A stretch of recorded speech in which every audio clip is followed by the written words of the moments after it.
Hi, and welcome everyone. I'm really happy to be here. My name is Sheila Myers, and I'm with a group of 4 other historical fiction authors, and we're going to be discussing pertinent topics related to historical fiction, maybe give you some ideas and tips as you venture on your own journey for historical fiction. I'm going to start the panel off with a brief discussion about bending facts for fiction, and then I will be introducing the other authors in turn. With that, I'm going to share my screen and begin my discussion. So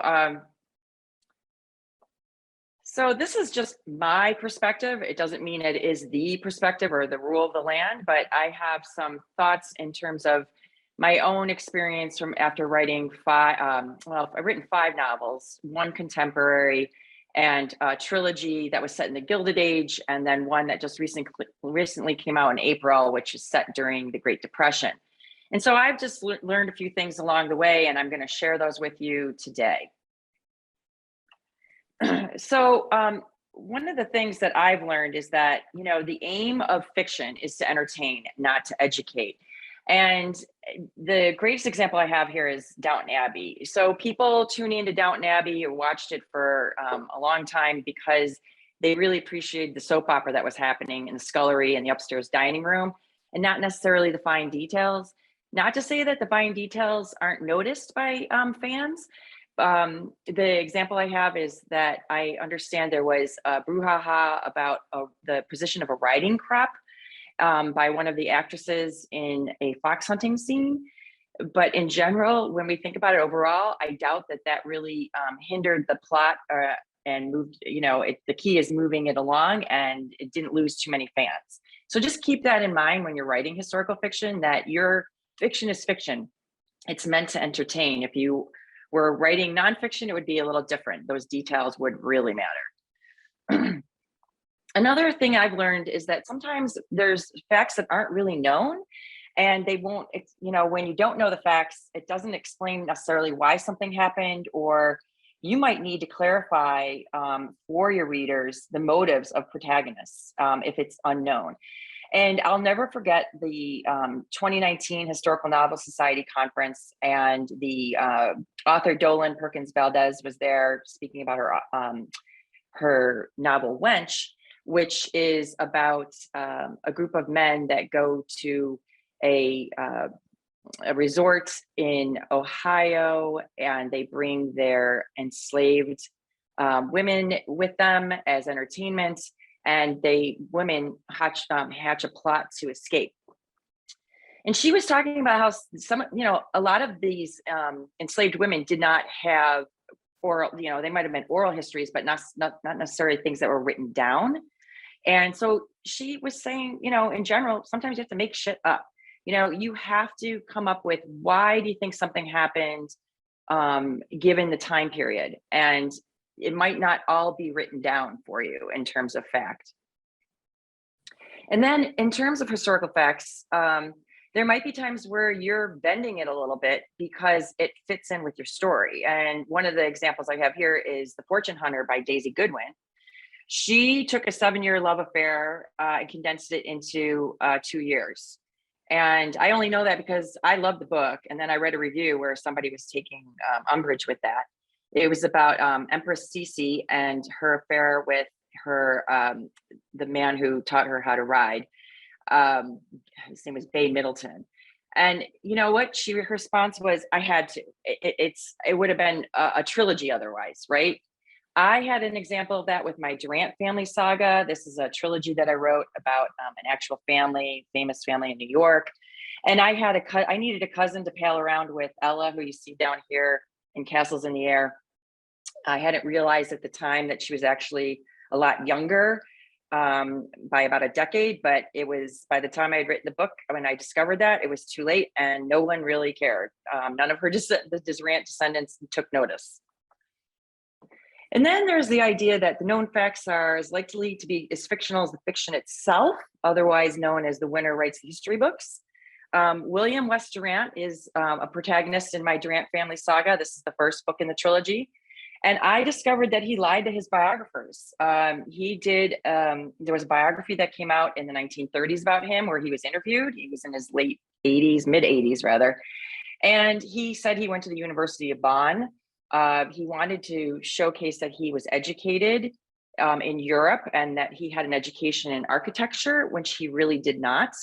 I had discovered this when I went to the University of Bonn and asked them for records of his attendance, and they didn't have any. And of course, things are digitized now. So they had all these records going back to 1864, which is the time period he would have been there, 64 to 74, and there was no record of a William West Durant attending University of Bonn. So that's just one example. I found others examples that of fallacies he made about, basically he embellished his life and his expertise. And finally, there can be the case when material has been deliberately removed to prevent others from seeing it. And you might find this with diaries and if you're working with primary material. But this creates freedom to speculate on what it might be, what the motives might have been in removing it. And I discovered this in a couple cases. So when I was writing the last book in the trilogy, The Night Is Done, about the Durant family saga, I had found the diaries, the actual diaries of William West Durant and of some of the family members who owned camps in the Adirondacks. A lot of times people kept diaries of their camp activities. Today we caught a fish, today we hunted a deer, that kind of thing. And there was pages removed or missing from periods of time when I knew the family was under distress. There was divorce, bankruptcy, other things happening. And there would be just, periods where there was just no documentation about their no diary entries. They actually found that Queen Victoria, when she died, that her daughter she wrote every day in a diary, and her daughter went through and ripped a bunch of pages out before handing it into the museum and the archives. So it wasn't uncommon for people to deliberately remove material.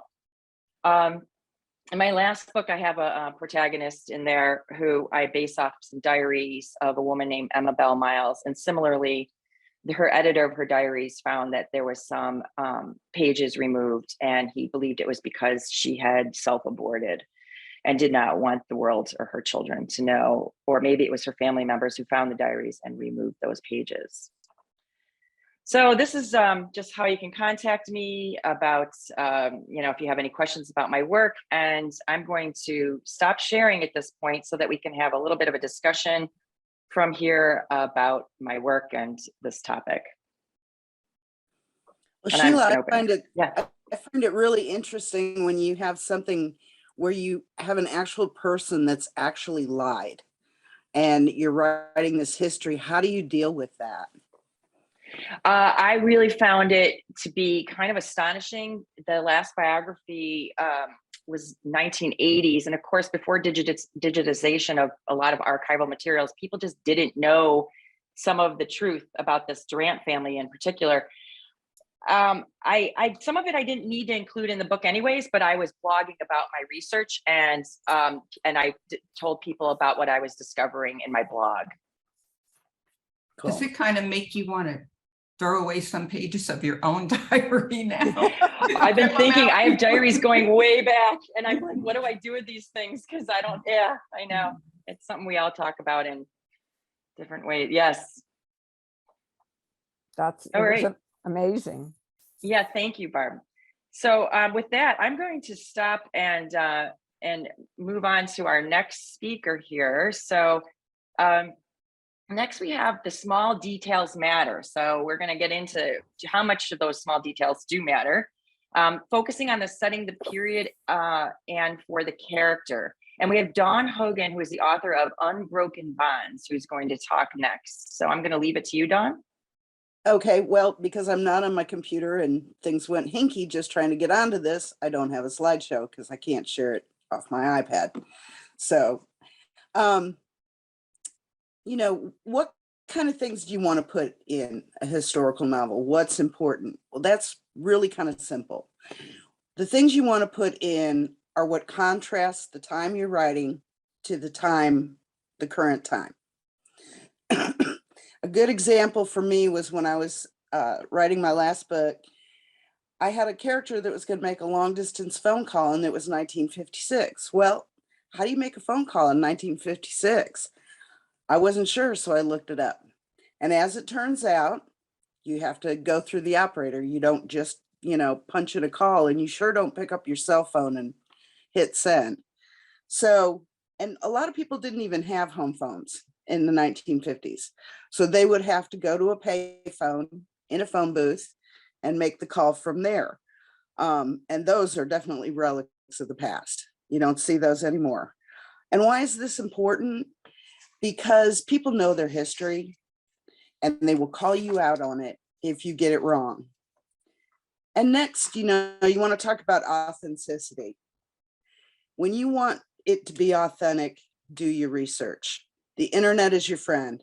You can find websites that will give you the names, the most popular names for people, the year your character was born. Or you can find the most popular toys for Christmas scene in 1970. So use it. When I was writing about my protagonist, Joanna, she was a single mother who was trying to stretch her budget. And I remembered my mom in the 1960s loved to collect the S&H green stamps. Every time she went to the grocery store, she earned some. And we would stick these in a book. And then you could redeem them for sheets or towels, or if you saved a bunch, you could get like a small appliance. And so I used that, and I've actually had people say to me, oh my gosh, I remember those S&H green stamps. So you want to put in things that are unique to the era, and that'll give it more authenticity. One of the other things I really consider important is music. What kind of music do your characters listen to? In 1965, are they fans of the Rolling Stones or Tom Jones? This gives us insight into the personality of your character. Now, keep in mind, you cannot use the lyrics of a song. Those are copyrighted, but you can use the name of the band or the artist and the name of the song. Character style is critical. If your character wears a leather jacket and greases his hair back and rides a motorcycle, or if he's wearing a letterman's jacket and he has a crew cut and he drives his parents' station wagon, you are giving your reader a picture of your character without having to tell them that your greaser is a rebel and your jock is more concerned with his reputation than he is with bucking the system. You want to research the decor of your homes or your setting, and how you see it in your mind is how you want to describe it. In the 1960s, people used hideous, heavy pattern wallpaper. And I mean, that was just mid-century modern style. You don't have to go overboard with it.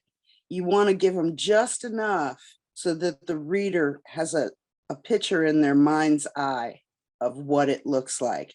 And this is the difference between telling and showing, which is we all strive for that.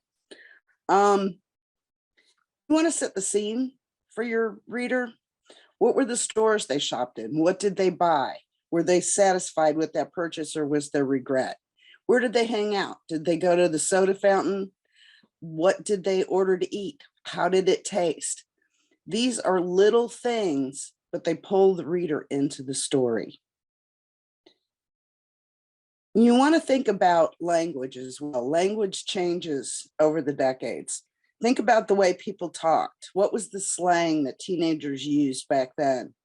My sons, who are in their 20s now, used to say something was the bomb if it was cool. Back in the 1950s, they might have said it was the cat's meow.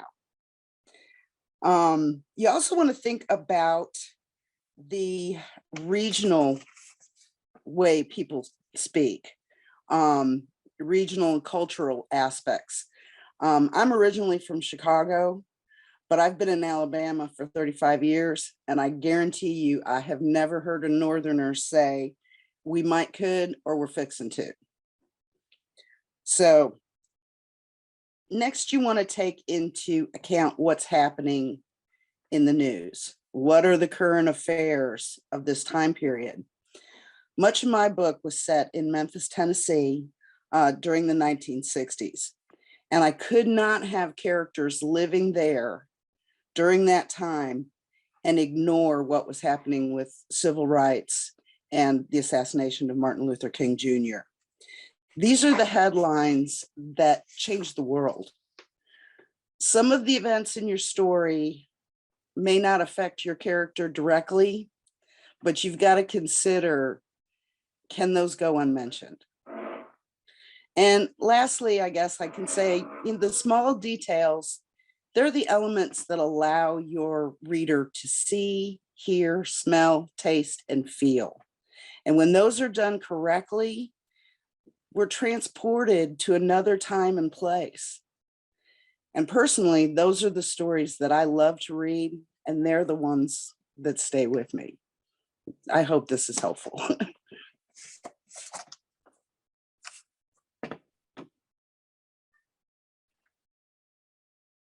Dawn, that was great. I was curious in your books, when it comes to decor, how do you go about showing decor? So is it through a vision, somebody's thing, experience? Say somebody's waking up in the morning and they had too much to drink the night before, and they open their eyes and there's that bright orange flowered wallpaper that is just hurting their eyes. My mom our bedroom had that bright pink, same idea, huge pink flowers. Yeah, what were we thinking? In the 70s? Yeah. I loved your comments. I loved your comments about the telephone booth, because I took my grandchildren one time and we saw actually a telephone booth, and they looked at it. What is that? That's what they said. What is that? They just removed the last one. Yeah. I think down in New York City, there was a big thing on the news that they had just removed the last payphone. Yeah. So do you ever go to the locations of your?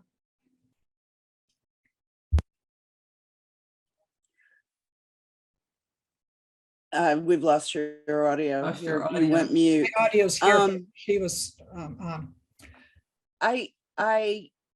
I mentioned the Peabody Hotel in Memphis several times in my book, and I have been to the Peabody Hotel, and I have seen the ducks that walk down and swim in the little fountain in the lobby. So yeah, I have been a lot of the places that I'm talking about. I'm in Huntsville, Alabama, so Nashville's 2 hours away, Memphis is 4, and we've been up to Tennessee quite a bit. Thank you, Dawn. That was great. So we're going to transition. Yeah, thank you. We're going to transition now to for Barb Conrey to speak. She's the author of My Secret to Keep, and Barb is going to be talking about when enough is enough. Remember, you are writing fiction. Sometimes it's hard. Yeah, sometimes it's hard to remember that. Before I start, I want to tell you a little story about a book club that I hosted. I invited an author to come, and when it came time for member discussion, the only man in the group raised his hand and said, "Do you want to know what you got wrong?"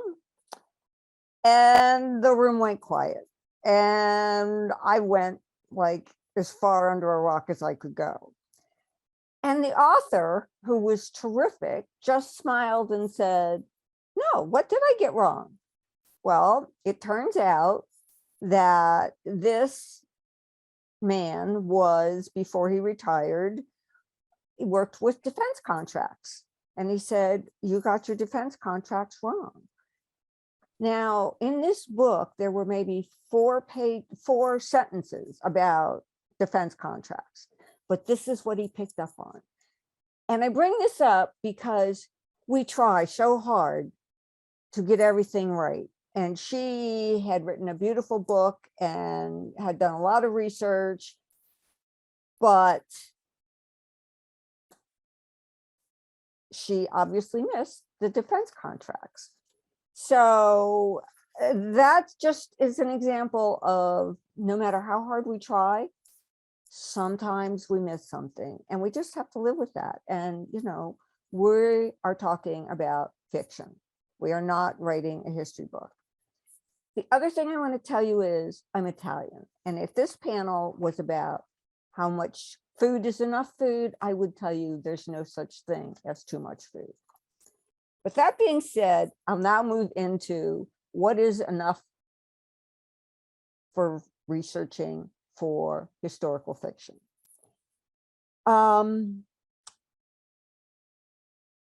My first book was also considered historical fiction. It started in the 1960s. And it did go up to current day, but a lot of it took place in the 60s and 70s, which is considered not too recent past historical. So the story is about glioblastoma, and it's a brain tumor that I didn't know a lot about. I did a lot of research. I actually watched a surgery. I talked to doctors and surgeons, and I had all this information, and I was just really positive I was going to include all of these facts about glioblastoma. And my editor said, maybe not. So what I did was boil it down to a paragraph here and a paragraph there that actually talked about facts and medications and clinical trials. But all of that research gave me the essence of dialogue, for the dialogue between the pediatric oncologist with her fellow researchers, how she talked to her patients, how she talked to the parents of the patients, what it was like when she had to take parents into that little room that sometimes people have to go to where they're told that their child has died. And so the research really was beneficial. My second book, My Secret to Keep, I wrote what I thought was a really fascinating scene about the protagonist and the secondary character, and the protagonist was learning to drive. So she was learning to drive on a 1949 restored Buick Roadmaster convertible. It was candy apple red. I love that research. I had to see what colors were available at the time, what the interiors were like. I needed to know where everything was placed on the console so that I could work that into the dialogue so that the one character could tell the other, reach here, do that. Luckily, I live in an area where antique auto shows are really popular. And actually there is an antique auto museum about 30 minutes from me. So I had a lot of research available to me. Turned out to be a 2,000 word chapter that was beautiful. My editor loved it. And then she told me to delete it because my book was really big. And the fact is, it did not move the story forward. What I ended up with that is a few words interspersed throughout the entire book, basically saying Maggie didn't like to drive and she was never going to like to drive. But I have a spot for that deleted chapter. I'm going to use it as an essay on deleted chapters. So all my work didn't go in vain. It is still going to be used. But that's just one more example of how you go into that rabbit hole. And where is that rabbit hole? What does that mean? What it means to me is if you start researching cars and all of a sudden you're digging into manufacturers and you're digging into assembly lines and unions and safety rules, you have definitely gone too far. You are in that rabbit hole. So how do you get out of it? How do you avoid that rabbit hole? First, I think you need to decide how you're going to research. Are you researching before you write your book, or are you researching as you go? And sometimes it depends. If you're researching several hundred years ago, you usually do have to start with the research. If you're doing what I do and you research because you're writing a novel in the not too distant past, you can write as you go. And an example of how I did that with My Secret to Keep is the protagonist was in labor and she was living with her brother, and her brother's calling the doctor to tell him that his sister is in labor. Well, when he picks up the receiver, he hears talking on his party line. And he yells at the phone and he says, "Get off the phone, Marge." And slams down the receiver and says, "Damn party line." And that basically is all the reader needed to know about party lines. I didn't need to explain why party lines were installed, why they were in use. I did, however, have to research that party lines were in fact in use in central Pennsylvania during that time period, which they were. So the next thing that I would like to say is you need to know your characters and what they're about. If you're writing a story about the 1920s and you need to start doing some research about the 1920s, you need to know, does your character care about architecture and art? Because if he doesn't, you don't need to go into the whole Art Deco period. You can simply talk about Prohibition or the Mafia or the flapper dresses. That's all you need to do to put the reader where he needs to be. Set reasonable time limits for your research and stick to them. That is very important, and I have never managed to do it yet. And 4, start big and zoom in. If you're writing a book that takes place in World War II and your book is about World War II, yes, you need to research World War II. But if your book starts in 1948, which is when My Secret to Keep starts, maybe your protagonist or your character returned from the war safely or returned without a limb. That's all you need to say. You don't need to go into the whole North African campaign. You just need to place the character in the time period that you're writing about. 5, break it down. If you are writing and your book spans decades, you need to break down what happens during those decades. And it would be best to do an outline of that before you start writing, because you're encompassing a whole lot of time. Remember, illustrate history rather than extensively describe it.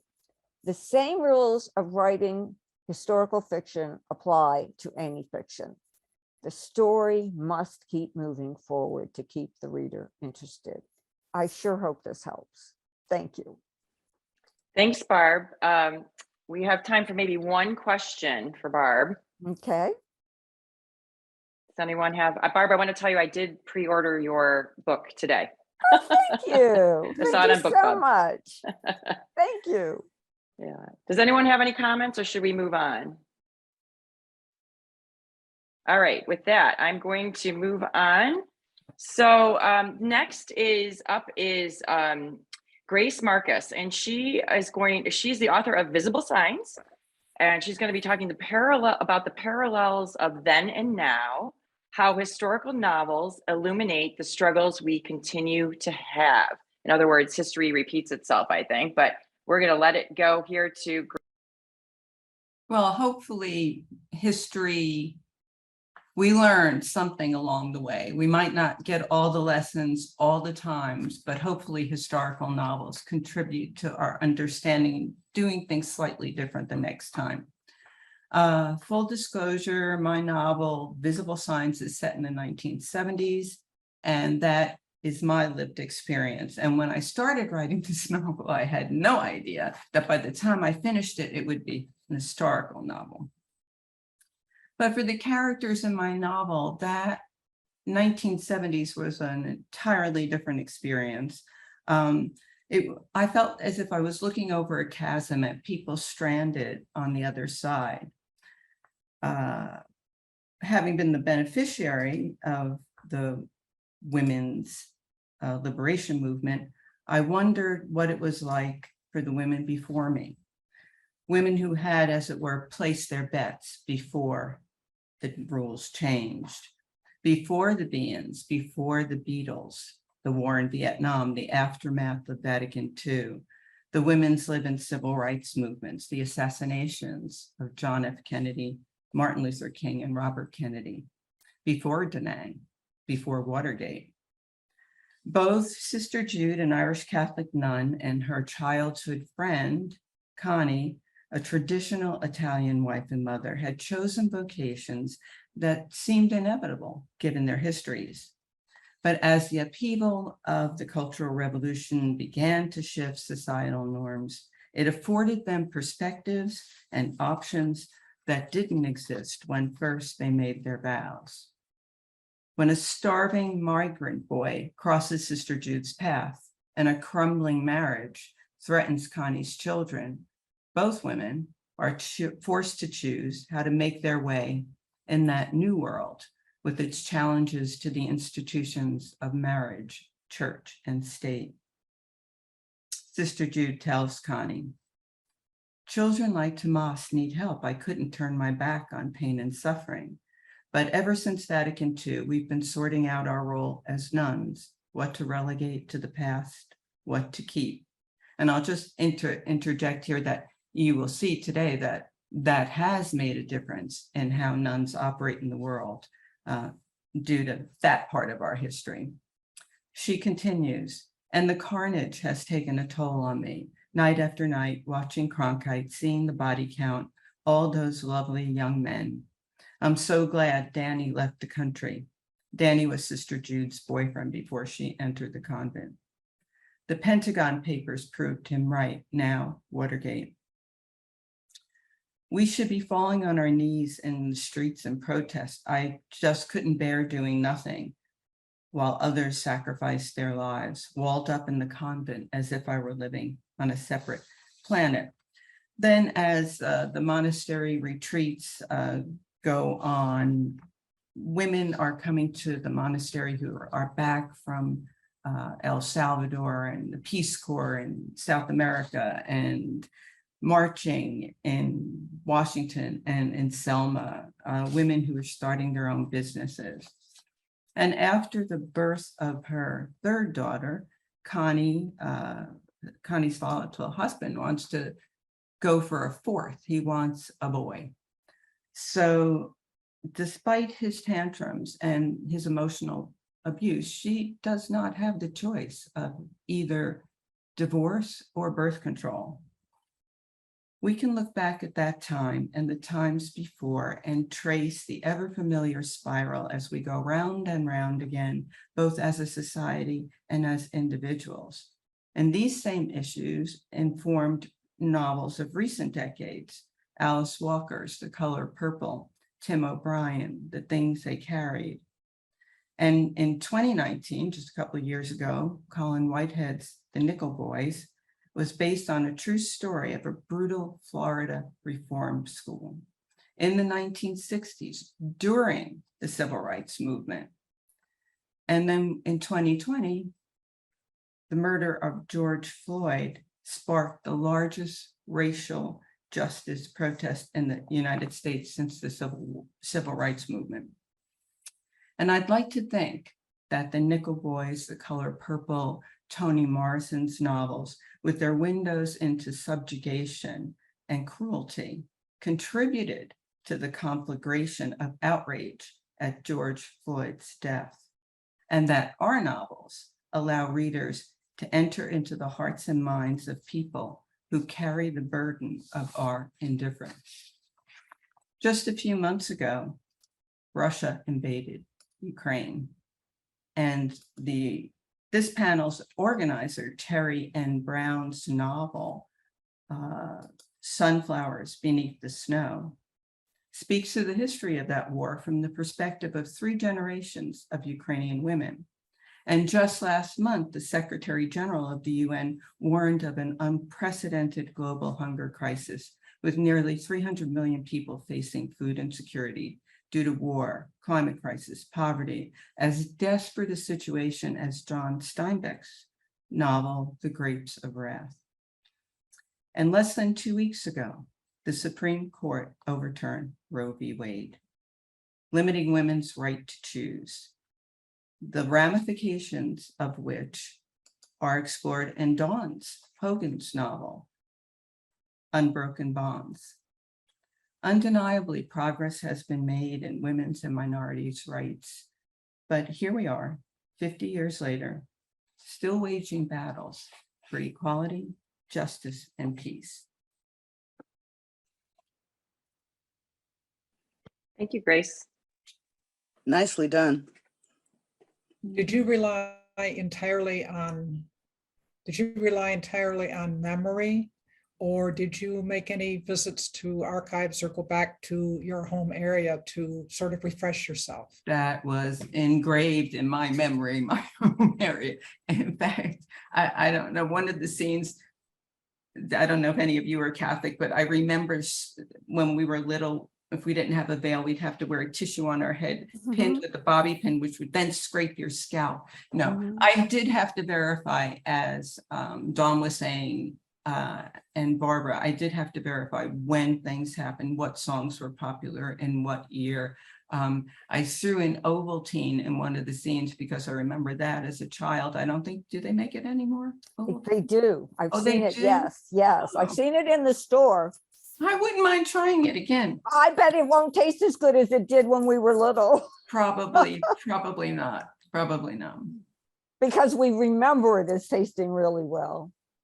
But, you know, I hope what we do somehow touches somebody someday in some way, that we can make progress.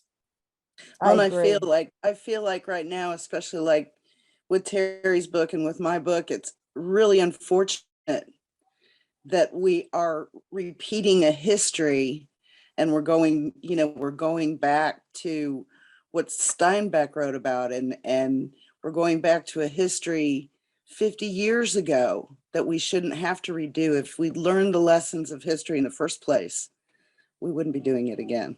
I agree. All right, that agree. was wonderful. Thank you, Grace. And so for the last of our panelists today, we have Valerie Nieman, and she is the author of a book, In the Lonely Backwater. And she's going to talk about an anchor in the past, and speaking about how people use some past material to instigate their imagination and how that instigated her fictional story. Thank you. And I'm not sure. Yeah, okay. Hi, I'm Valerie Nieman, author of 5 novels, which are set from the 1970s to the near future.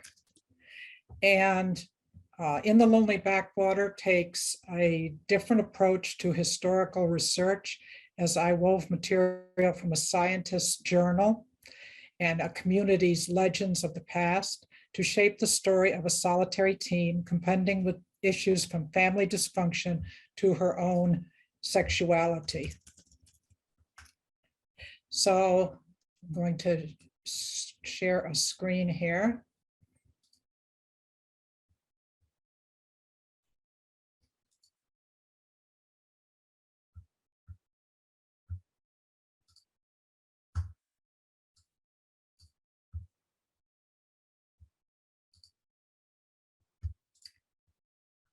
So In the Lonely Backwater has a narrator, Maggie, 17, has a naturalist's eye and room to roam, but it's her discovery of a 200-year-old book by the prince of botanists, Linnaeus, that changes her life.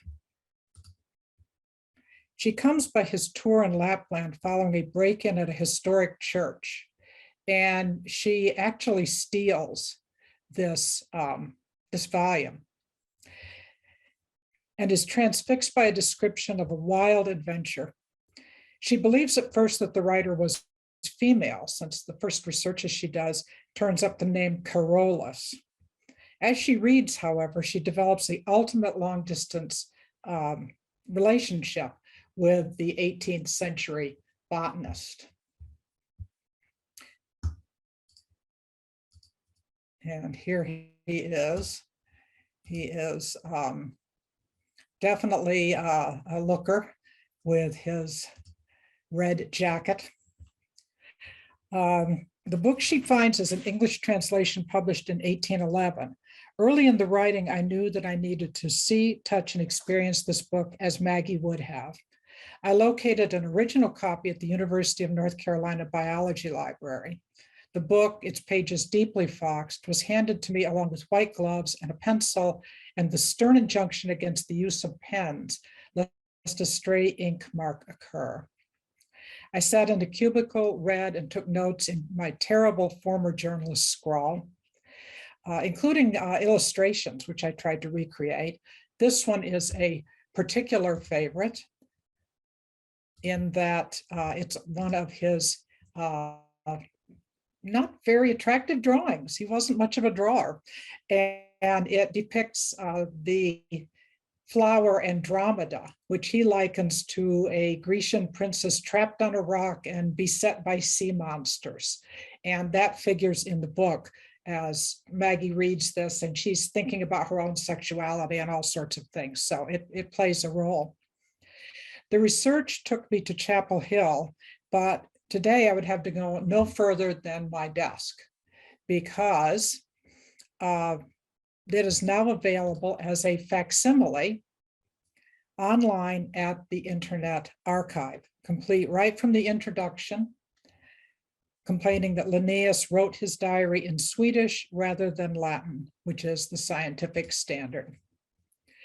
In my researches, I visited a good many sites online, including Linnaeus Online, the collections of the Linnaean Society, collections of his drawings, history of his life. So why this guy? Why Linnaeus? Maggie is immersed in nature, familiar with binomial nomenclature, and interested in how that came to be. The portion of the journal that she reads before stuffing the pages in her pants and fleeing engages her desire for exploration and escape, while Linnaeus' approach to organization provides Maggie with a way to shape and control her chaotic world.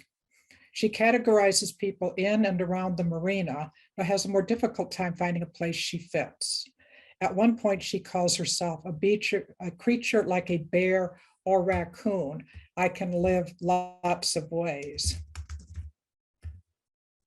Linnaeus was just 25 when he set off for the north, and would,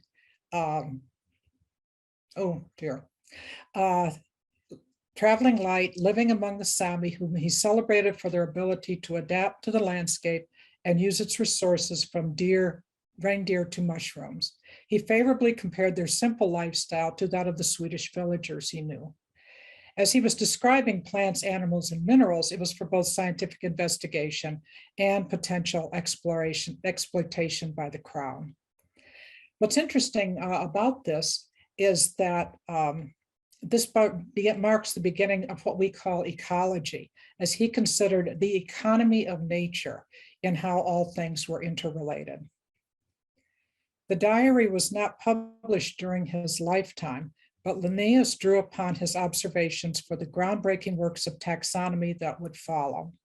He nests every living thing into a system of kingdom, phylum, class, order, family, genus, species. Before Linnaeus, names for living things had been a confusing mess based on folklore and external similarities.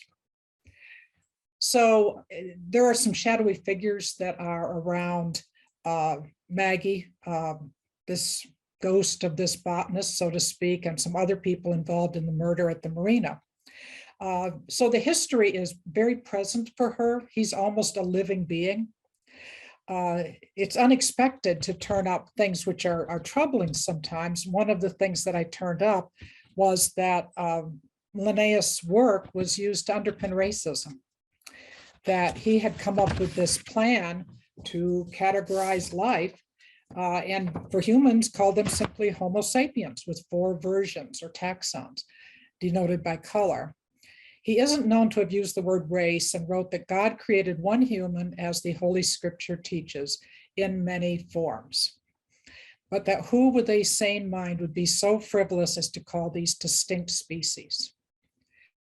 However, by the 1758 edition of his Systema Naturae, he would, under the influence of prevailing thought, separate humans into 6 varieties based on a number of attributes, including color. His writings informed the Enlightenment discussion of the noble savage, and his breakdown of living things into categories would be used to underpin racist theories in the years to come. I'm going to show one last slide here.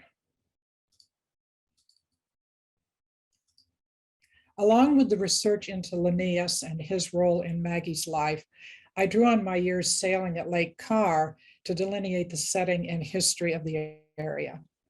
It's a haunted landscape with settlement era churches, fallen in plantation houses, the remains of roads lost under the lake, and legends about a trestle across Nutbush Creek that burned and fell under a train in 1918, killing 2 brothers. Locals say you can dive into the lake and ring the bell. Some of this historical material I gained by that research approach known as walking around, including a visit to the church where Maggie got her calling and the graveyard where she hangs out with her friends. More came from following up information on historical photos hanging in the local diner and road signs pointing to non-existent towns. Maggie's sense of dislocation, of not belonging, is only amplified by these echoes of the past. Thanks, Valerie. That was great. There's nothing like actually going to looking at primary material and touching it and seeing it for yourself, like a diary or in this case, Linnaeus's book. But I found myself at the New York Public Library looking up, at a book that was written in the 1800s and then finding out later it was digitized and I didn't need to travel to New York City to see it. Yeah, but what was that like, Valerie, to be able to touch something that old and do research with it? It was really wonderful just to think that this book has survived all this time, and it has a presence, it has a smell. I did put it up and smell it. Hmm. It has a texture and a look that you can't, that I use, because she thinks about that. She looks at how the impress of the letters can be seen on the other side of the page, and things that you really need to physically have that artifact in order to show it. And since it was so important to her, that it really underpinned her ability to try to take control of her life, I needed to have it mean as much to me. Neat. Well, that was really great. And thank you everyone for coming today and for our, meeting up to talk about historical fiction. I hope that this was informative and helpful to the audience. And again, all of our contact information should be with the festival, so you can get in touch with any of us about any of our presentations or our books. Is there anything else anyone wanted to add? Thank you, everyone. Thank you. Thank you. This was Thank great you. fun.